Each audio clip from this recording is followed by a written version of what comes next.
Powered by the Montana Television Network. This is the 5:30 News on Q2, Montana's news leader. Good evening and thanks for joining us tonight. I'm Jay Kohn. Janelle Slade is off this evening. 6 counties in eastern Montana now under a tornado watch until 11 o'clock this evening. Now, Yellowstone County is not included in the tornado watch, but pretty much all points east of here are included in the watch box. We want to get right to our chief forecaster, Bob McGuire, has been keeping a close eye on this developing storm. Bob, pretty dicey out there. Yeah, so far no tornadoes yet, but what we have seen is some pretty good size hail over by Broadus. We had a $50 size hail. That's now shrunk down to nickel size hail. We got another storm up by Garfield County. That's also got a 1-inch size hail developing in that. But so far no tornadoes. We just have the watch going for us, and that goes all the way in towards North Dakota. You can see what's happening is the thunder showers are developing out in the west, and they're moving into a lot of lifting conditions across eastern Montana. So it's like the storms start here, and then they grow and explode up in eastern Montana. And so that's what we were expecting. Our thunderstorm outlook for today shows a marginal risk of severe thunderstorms in Billings. East of here goes to an increased risk of storms. By Miles City, it's multiple severe thunderstorms likely. From Baker to Bismarck, it's severe storms likely with probably tornadoes across that area tonight. In fact, this is our tornado outlook. You'll notice most of it starts just east of Billings through Miles City all the way to Bismarck. That's where we'll at least have an increased risk of tornadoes there tonight. And here's how it's all going to play out. Most of the storms now are going north of the Billings area tonight at 6 o'clock, and then they head up towards the Glasgow area. Then they continue to push their way in towards the Dakotas, and another batch by 10:30 tonight just to the west of Sydney, and by Miles City they'll probably see some big storms there. And for Billings, probably another batch of rain moving in sometime tomorrow morning, but then after that those move away, and we're just looking at scattered showers the rest of the day on Friday. So our push for big severe storms is going to be later tonight and probably into the Dakotas overnight after midnight. Jay? All right, thank you very much, Bob. New video tonight of the rockslide that damaged a Billings home beneath the rims on Tuesday night. City officials still taking a closer look at that slide scene amidst concerns over the stability of the rock face. Q2's Connor Pregatzer joining us now with a closer look at the situation. Connor. Yes, thank you, Jay. And today we've got some more extensive video than we had before showing the slide along the area, including one particular spot up at the top where, again, city officials are still monitoring that instability. Now, geotechnical experts from Terracon have completed an initial assessment, the results of which confirm that there is, in fact, instability in adjacent areas of the rock face. A deeper investigation is ongoing, and any plans of action will wait until that assessment is fully complete. Now, Terracon has worked with the city in the past on issues surrounding the rims, including the 2014 slide that closed a portion of Zimmerman Trail for almost a month.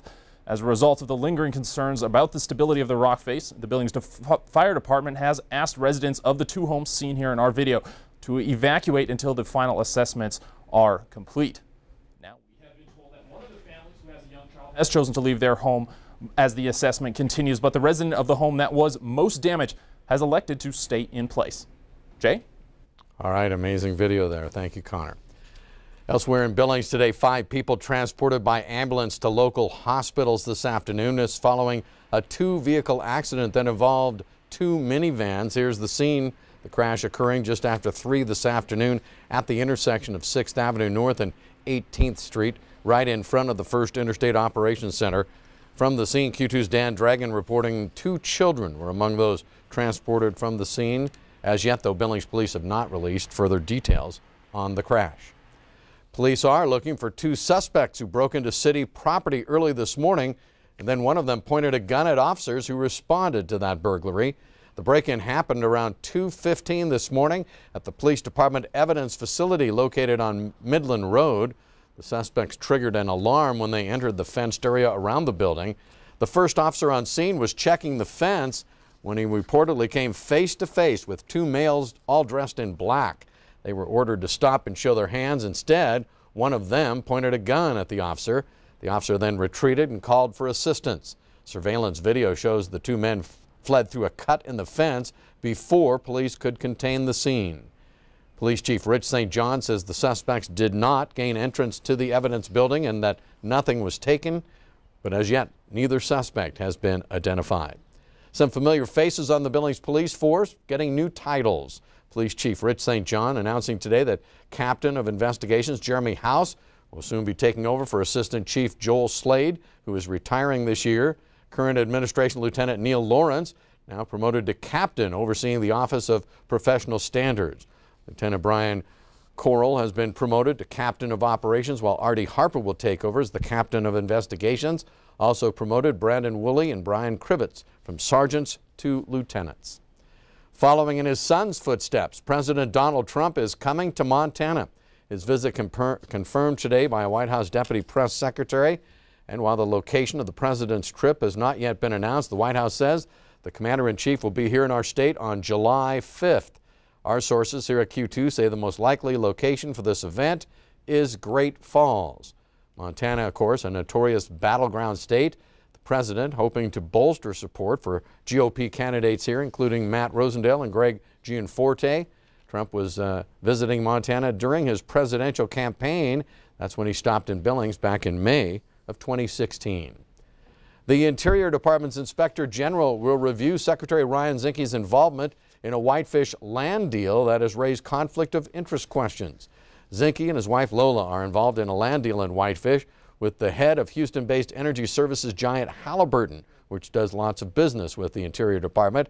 As first reported by Bloomberg News, House Democrats have asked, and now the watchdog office has agreed to look into the matter as to whether Zinke may have used his office for personal financial gain. Internal emails show that Zinke met with Halliburton's chairman and a Montana developer last August. A charitable foundation created by Secretary Zinke and now run by his wife is allowing a company co-owned by the Halliburton chairman and his family to use a portion of its land for development. That according to a letter of intent signed by Lola Zinke. Immediately adjacent to that land is an abandoned mill that is the site of a planned hotel, microbrewery, art gallery, and office space. Zinke spokeswoman Heather Swift told CBS News last week that the land deal between the Zinke's foundation and Halliburton, quote, is not a departmental matter. The proposed health insurance rates for those buying on Montana's individual market were released today. On average, the increases really aren't much. In fact, one company is proposing no increase at all. Blue Cross Blue Shield of Montana proposing no change for 2019 individual policies. For Pacific Source, the average increase is 6.2%. For the Montana Health Co-op, it's 10.6%. As many as 53,000 Montanans hold these policies now, and the vast majority get federal subsidies to help offset the costs. The proposed rates are not final and are only an average. Also, the change in rates do not reflect the actual cost of the policies when compared from company to company. State Insurance Commissioner Matt Rosendale released the numbers today and says although the changes are lower than in recent years, he still considers Obamacare to be a disaster for many Montana families. The proposed rate changes for small group policies are less for all three companies involved. Still to come on tonight's 5:30 News, if you're looking for home improvement help, well, the road can be as rocky as your driveway. In a moment, we'll check out how to avoid those costly scams. And in sports tonight, Scott introduces this Mustangs outfielder from the Bahamas. You're watching MTN News with Jay Kohn and Janelle Slade. Storm Tracker weather with Bob McGuire. And sports with Scott Green. This is the 5:30 News on Q2, Montana's news leader.